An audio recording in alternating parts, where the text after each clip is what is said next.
comfy, huh? There you go. You're okay.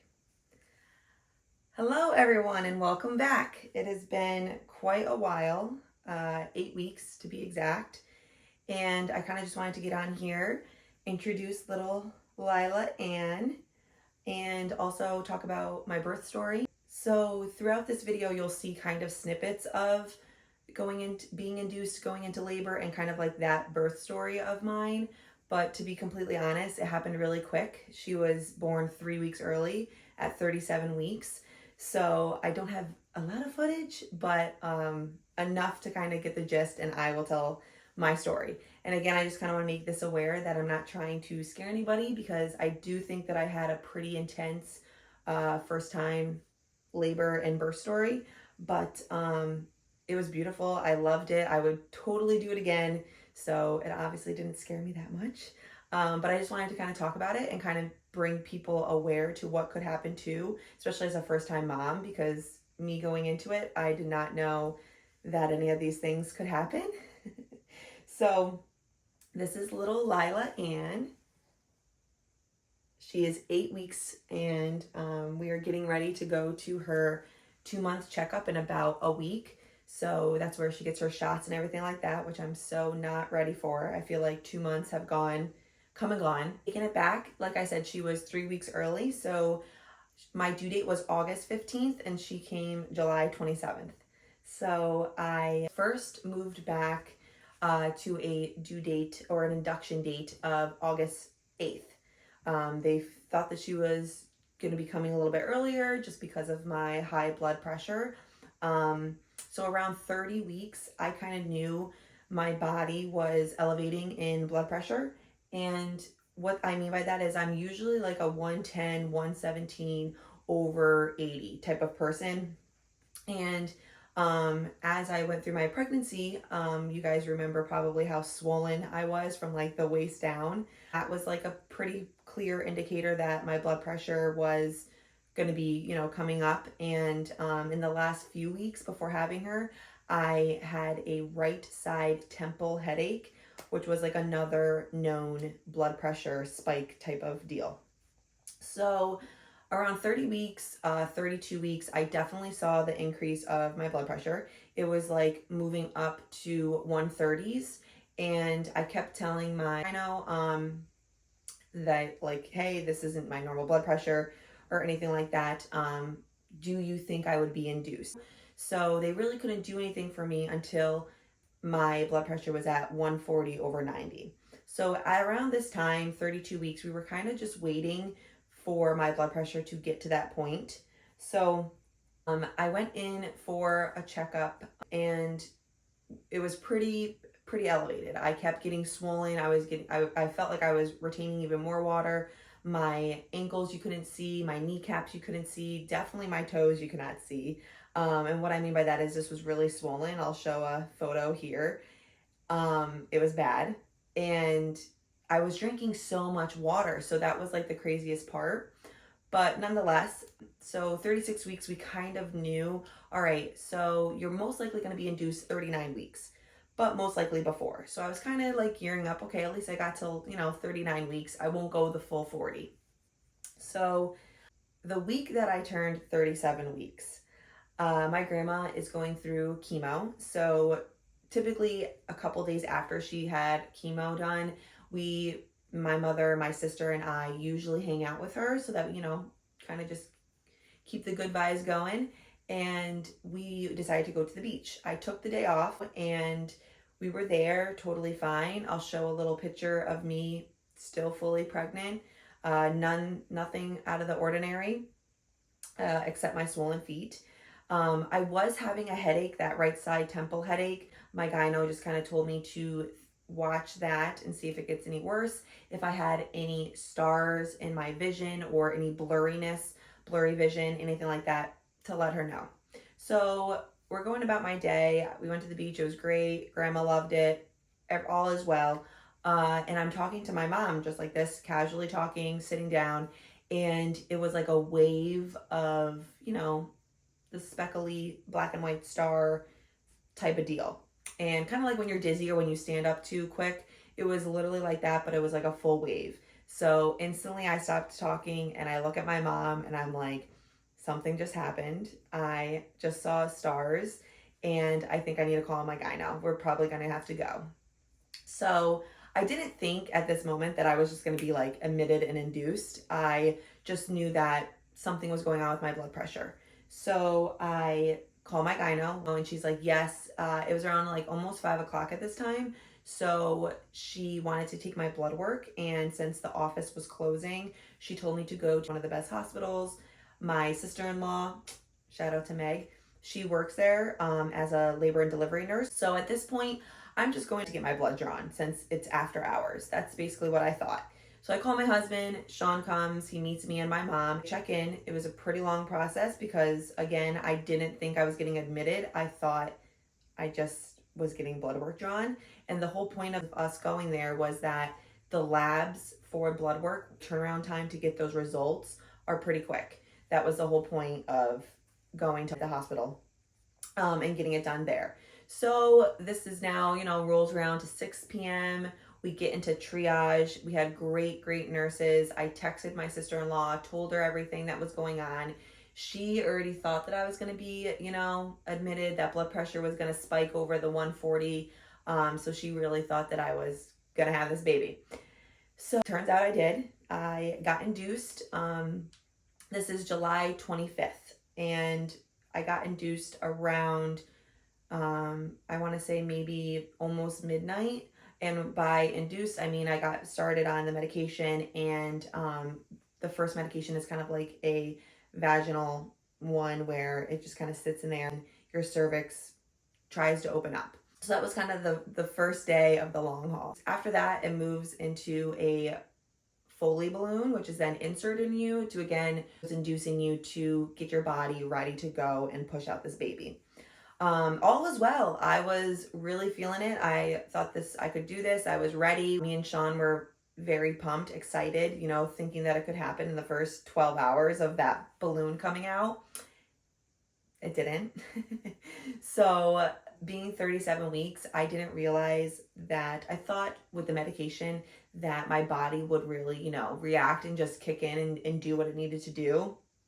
And it was for a while, especially on Pitocin. The balloon kind of sits in there and it expands to about 3 to 4 centimeters, and then it will drop out. And the part where it was sitting in me and then it was coming out was probably the most pressure that I felt during this whole time, because I really didn't feel my contractions. As I was having this balloon in me, it came out, and my husband can vouch that that was a pretty intense 45 minutes. I definitely was panicking, and just the type of pressure that it was already about 12 hours in. So I was getting nervous that I was going to be too tired to push. I was getting just very anxious. So that 45 minutes of the balloon coming out of me, my husband was hilarious. He was my rock. He definitely heard a lot of swear words out of my mouth. So did the nurse. They were great though. And Sean was just my rock in all of this. So once the balloon comes out, everybody's like amped up. They're ready for me to keep dilating and hopefully start, pushing at some point. I was on Pitocin, which is the medication that gets your body going for contractions. I was on the highest level of Pitocin, which is 40, for almost 2 days. I was having contractions. I was dilated to about 5.5 centimeters, but with each contraction that I was having, I wasn't feeling it. And at first it was a very funny game, with me and the nurses, with me and my sister-in-law. My sister-in-law also came in and was assigned our labor and delivery nurse for about a day. But then she also had her friends come assigned to us. So it was a really great experience, and I'm truly thankful for that. But it was kind of a running joke with me and the nurses where they're like, okay, Brooke, you're having a contraction. Can you feel it? And at first I was like, no, I'm not feeling anything. And they were like, okay, haha, maybe you just have a high pain tolerance. So I joked it up to be, okay, I have a high pain tolerance, maybe. Turns out, no, something was wrong.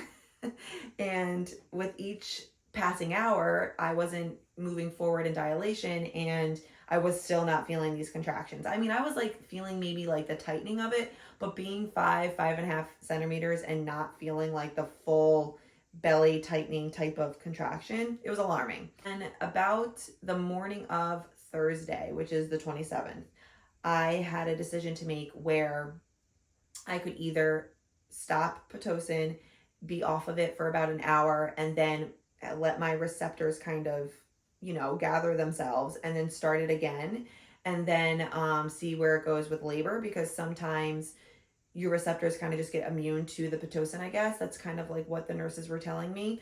And being on the highest level of Pitocin, I really thought, okay, maybe I'll just give my body a break, let it breathe, and then start it back up again, seeing if it pushes through dilation anymore.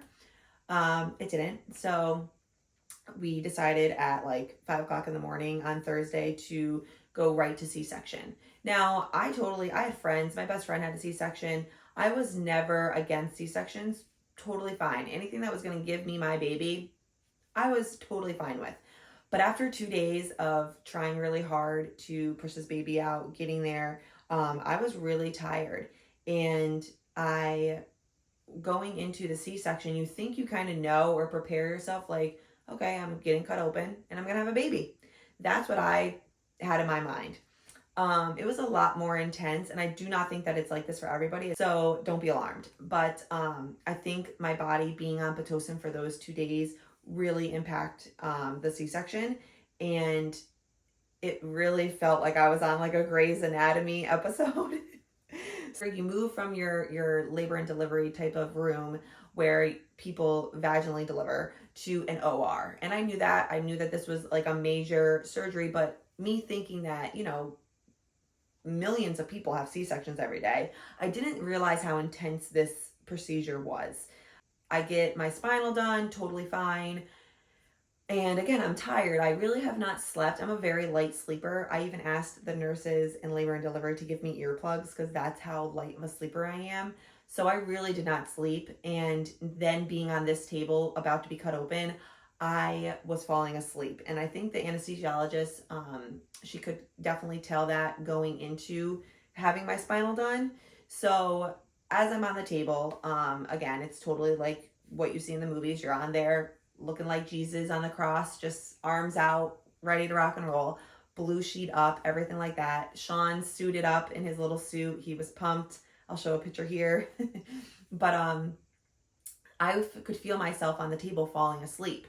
And I'm very vocal. Anybody who knows me knows I'm very loud, especially when I'm anxious. I get even more direct or blunt because I want to know what's going on. So on this table, I felt like I was falling asleep, and I kept saying, I feel like I'm falling asleep. I feel like I'm falling asleep. And the anesthesiologist was like, listen, you haven't slept in 2 days. We gave kind of a cocktail in the spinal. It's going to help with everything. Like, just take a snooze, relax. And I panicked because this lady obviously doesn't know the journey that I've gone through to even get to this point of having a baby. So I was so afraid of missing my child being born, missing her coming over the blue sheet, missing her cry because I was so tired. So I was like I was telling Sean, keep me awake, keep me awake, keep me awake. And so he was doing the best that he could. He was, again, my rock in all of this. He did not look over the sheet, for anybody wondering. Thank God. But the whole time, you really think that the spinal is going to kind of like diminish everything, all the movements and everything like that. I really thought that I just was going to be numb and not feeling the jolting or anything like that. But I was sitting on that table, like moving with every, they're moving your insides around. So I really didn't anticipate that either. Again, maybe I was just naive, but I really didn't think of that. So at this point, I'm getting tired. It does take about 35-45 minutes to do this whole C-section, getting sewn up and everything like that. So let me back up. The whole point of me kind of panicking over feeling sleepy was not only because I thought I was going to miss the birth, but I was also very adamant about when the anesthesiologist comes in to talk about, scenarios of either the epidural, if you're pushing, or for a C-section, the spinal and everything like that. I made it very clear that I don't like feeling loopiness. I don't like feeling out of body type of, drugs. I'm not good at that stuff. I've had other procedures where I felt like that, and I just don't do well on it. So I made it very known, like, listen, I can't feel loopy with this. I don't want to feel loopy. And I also made it known that my husband wants to cut the umbilical cord, and I would really like skin to skin right after she comes out of me. Like, I want that touch. So after having the spinal, and the anesthesiologist already talked to me about this, and being on that table, I was kind of getting a little bit more anxious too, because I was feeling that loopiness, that drowsiness, maybe it was more. But nonetheless, she was born. She came out of me. They talked to you the whole time too. At least my doctors did the whole time. They're telling you, no, okay, Brooke, we're about to make the incision. Okay, Brooke, she's coming out now. And I heard her cry before I even saw her over the blue sheet. I was so excited that I heard her cry, and that was when I felt the hit of drowsiness. And Sean had to go to there was a room to the side where she gets cleaned up, measured, all of that. And he was in that room, and I could see it. I would look my head this way and I could see it, but I was definitely falling asleep at this point. And the anesthesiologist was like, okay, Brooke, you're okay, just hang on, like all this stuff. Meanwhile, my doctor is telling me, okay, Brooke, you're bleeding a little bit, you're bleeding a lot. Okay, Brooke, you're bleeding out a little bit. Oh, okay, hold on, you're bleeding a little bit. Kept saying that. And when you're on the table, I was funny apparently, and I just was like, okay, thanks. Like, what am I gonna say? Like, I'm bleeding a lot. I don't even know where I'm bleeding from at this point. And I just felt that drowsiness the whole time. So that being said, my doctor sewed me up. Everything was great. She said that I would need a blood transfusion. So I'm thinking, okay, this might be normal. Like, when you have a C-section, you get a blood transfusion, apparently.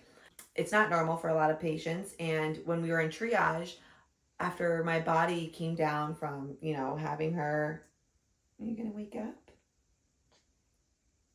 Having her being on Pitocin for those 2 days, then you're put back on a medicine like Pitocin to contract your body to make sure that, the C-section, you get out all your blood clots and everything like that. In triage, I feel bad for Sean, my husband, because I probably looked crazy. I was shaking uncontrollably. We already had her. Sean was holding her the whole time. I got to see her. It was great. I didn't get to do the skin to skin in the OR like I originally wanted to. Hi. Yeah. Do you want your binky? There you go. I didn't get to do skin to skin like I originally wanted to, and Sean didn't get to cut the umbilical cord. But again, I think it's because I was bleeding a lot. I was drowsiness. Nothing to do with her. She was great. She screamed her head off. I'll show a picture of her getting measured and weighed. It was hilarious. She had a bunch of hair, still does. But in triage, I definitely could feel the effects of everything. And again, it's my first time. I didn't know. So I kept asking the nurses, is this normal? Is this normal? Sean was kind of getting nervous because I looked sick. I looked a little crazy. I was shaking from all the drugs coming down, which I think that is normal. But I had a lot of blood clots, and I could feel with each contraction. It was kind of funny because I was like, oh yeah, this is definitely not what I was feeling when I was dilated and in labor, because I was not feeling those contractions, but now I really was. And it was not like crazy pain, but it definitely was uncomfortable. And I just wanted to make sure that this was normal. And I had 2 great nurses in triage. They were cleaning me up. A lot of blood clots did come out. I was just contracting and pushing them out. All was well by the time that we got out of there. I mean, from making the decision at 5 a.m., she was born at 7:47, and then being back in triage around like 9:40. Sean called my parents. They were already there actually when I was in the OR, but we got to see them. Triage was a little long for us, so we got to see them after that. When I saw them, I instantly started sobbing. I was just so tired, I think, and just like, oh, we did it.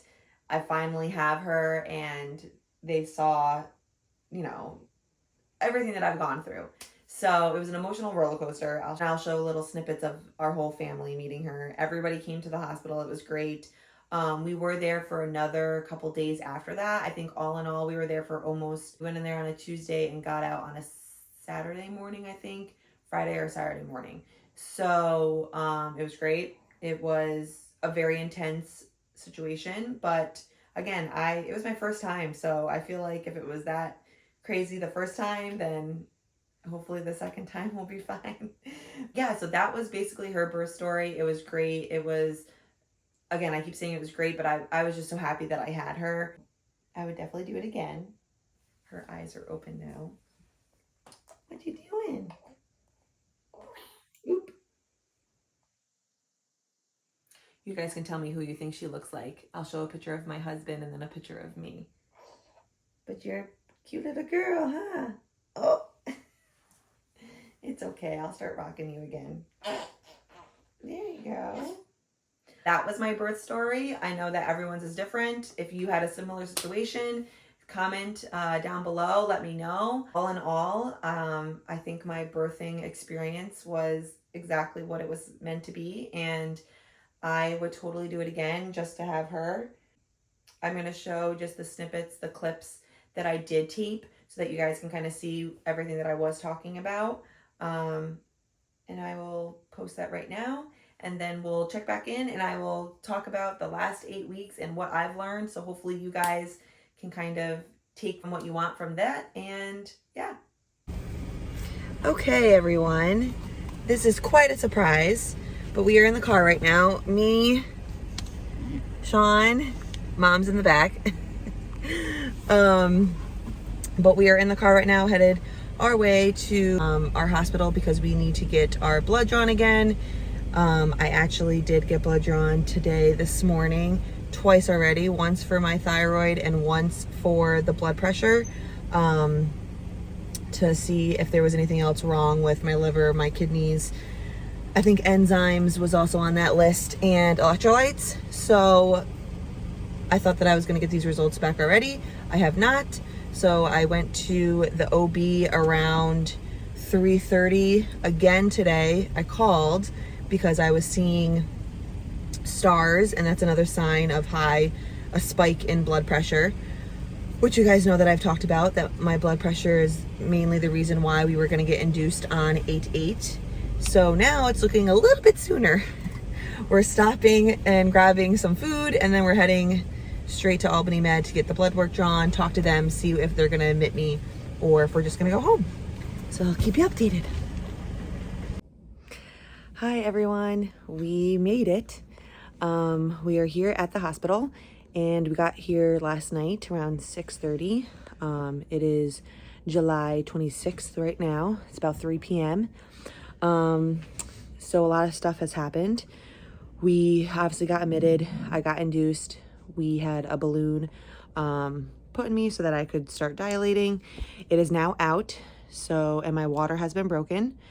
So now is when the real stuff is happening. So we're pumping up the Pitocin and seeing my contractions. I'm on a ball right now. Sean's holding it together, holding on the fort. And yeah, we will see when this little John comes, and we will keep you updated. Okay. This thing, I was on the ball and I was trying to do this, and then I was like, oh my god, it hurts. I could probably take it off now. You guys want chairs? That's what you want to call it. That does not look like a peanut. That looks like... That's a minion that you guys killed. Oh, that's what that's for. Very nice. But you didn't have that during pregnancy. It's okay. It's just, it needed to be. Oh, shit. Hold on. You have to cancel your appointment. Oh, yeah. Oh, yeah. She'll be out.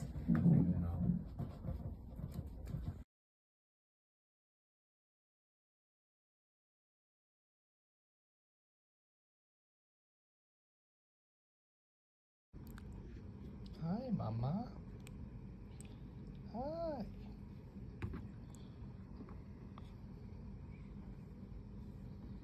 What you looking at?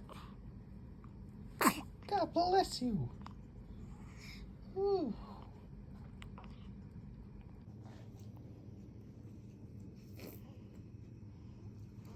Gotta show all the hair and the chubby cheeks.